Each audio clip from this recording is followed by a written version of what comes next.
Hey everyone, welcome back to the channel and welcome to Season 2, Week 20 of the DC Sports Digest. Another exciting week of DC Sports, some transactions, a lot of games going on, so without further ado, let's just start recapping it. Starting with the Nationals, just have some spring training to recap. They beat the Astros, Mets, and Marlins, and then split the Cardinals. It's actually a pretty good week in spring training, playing pretty well. They had a 12-1 win against the Cardinals and their one win against them, so that was great to see. But I guess not too much to comment on the games. But coming out this week, we have games against the Astros, Cardinals, Marlins, Mets, Rays, and Braves. And the game against the Astros this week will be one of the spring breakout games with the prospects. That'll be pretty exciting. And then we'll have one more that I'll recap for next week. And that's all I got for the Nats. Getting closer to opening day. On to the Wizards. They lost the Heat. They did beat the Jazz. They've definitely gotten several wins lately, but they're still in that last place position, which is, I guess, kind of where you want to be.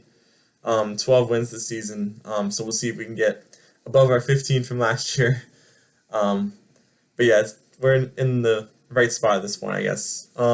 Few transactions for the Wizards. Congrats to Justin Champagnie for getting a full NBA contract. He's played very well this season, so definitely deserves it.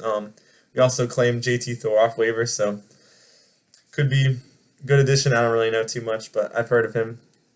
And coming up this week, we have two home-and-home series, which is kind of interesting with the Raptors and Pistons, so hopefully we can do well against those. The Raptors, I hope we can definitely get one of those games as a win. Pistons are actually playing really well this year, so that's going to be tough, but we'll see how that goes. That's all I got for the Wizards. On to the Caps. They had a way better week this week. They beat the Senators, Rangers, and Red Wings. Two of those games took overtime against the Senators and Rangers. Those were some tough games. Very gritty game against the Rangers. A lot of fights, but we were able to win and beat the bad guys. But we did cruise to a 5-2 win against the Red Wings after starting going down 2-0. We were able to come back and get a win. Trade deadline in the NHL happened this week. Actually, a decent amount of moves. We made one move, trading a second-round pick to the Penguins for Anthony Beauvillier. Hopefully I pronounced that right. That sounds right to me. Yeah, it seems like he's a solid player, but from consensus from what I heard, it's kind of maybe giving up a little too much, but hopefully he'll at least contribute and be worth that second-round pick. But I think it's good to at least do something just based on the position we're in, but I think that's about what we had to do. Like, we shouldn't have just done nothing, but we didn't have to do so much because our team's in a good spot right now. But I think this is still, it's good to do some move now that we're really in this position right now. Unfortunately, we also waived Jacob Vrana, who was claimed by Nashville, who get to play with Barry Trotz again, so that'll be pretty cool. But yeah, it's kind of unfortunate. He really didn't get to play that much. I think we thought Sonny Milano was going to come back, but I think he had another setback. So I don't know what's going to happen with that, but hopefully they'll have someone to fill that spot. I don't know what position Beauvillier plays, maybe he does that. I don't know. But they'll figure it out, hopefully, and hopefully that will work out. And best of luck to Verona in Nashville. And coming up this week, we have games against the Kraken, and then we go up west to play the Ducks and the Kings. That's all I got for the Caps. On to the Commanders, actually made some moves. We re-signed Bobby Wagner and Zane Gonzalez. Bobby Wagner is definitely expected to re-sign. It was great to see him come back. He's finishing, I think, his MBA Howard, so makes sense he wants to stay here another year. Yeah, we'll see what happens after that, but it's nice to have him back another year with Luvu. That would be great. And Zane Gonzalez honestly makes sense too because we still can get another kicker. I like the idea of getting a kicker in the draft in like the 7th round, but you still want to keep someone for competition and just keep a kicker on the roster just in case. We officially released John Allen, so thank you for everything, John Allen. Couldn't find a trade partner. We weren't going to get that much out of him, much out of a trade anyway, so that's totally fine. And the big thing is really we're saving $16 million. So we're really only losing $1 million by signing Debo, which really keeps us open for a lot of other moves because free agency hasn't even started yet, and there's a lot going on, a lot of trade requests, a lot of releases, just a lot going on. So free agency coming up this week is going to be really exciting.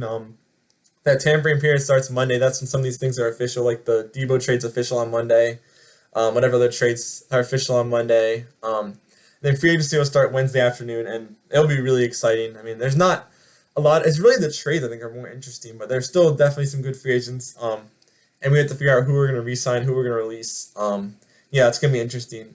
And then eventually, I think after free agency, I'm going to start doing some mock drafts once we kind of know what we had gotten free agency, kind of what we need in the draft. So yeah, stay tuned for that in a couple weeks. And that's all I got for the Commanders. Got a lot of other DC sports news as well. DC United didn't have any games this week. They have a game tonight against Sporting Kansas City. Ord Glory DC also has a game tonight against Carolina. And I totally forgot the Washington Spirit.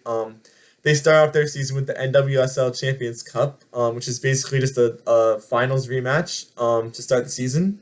And we got revenge against Orlando and beat them in penalties to win that. So congrats to them getting a trophy to start the season. I'm not sure if it's counted for regular season or not, but they definitely have a regular season game this Friday against Houston. So either they already have a win in penalties or they start their season on Friday. I'm not totally sure.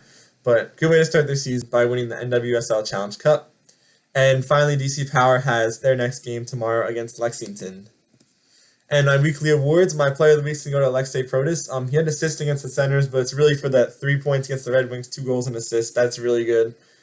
He's been playing really well, for sure. He's been one of the best players on our team lately, which is great. And our team of the week, with the same theme, is the Capitals. They have 3 wins this week. They're getting back on track. They already have more points than last season, I think, or at least more wins. They at least have more wins than last season, and there's still 20 games left, so we're doing a lot better than last year. Hopefully, it will keep going well in the playoffs. That's all I got for this week, so make sure to check out the Instagram. And yeah, thanks for watching. Bye.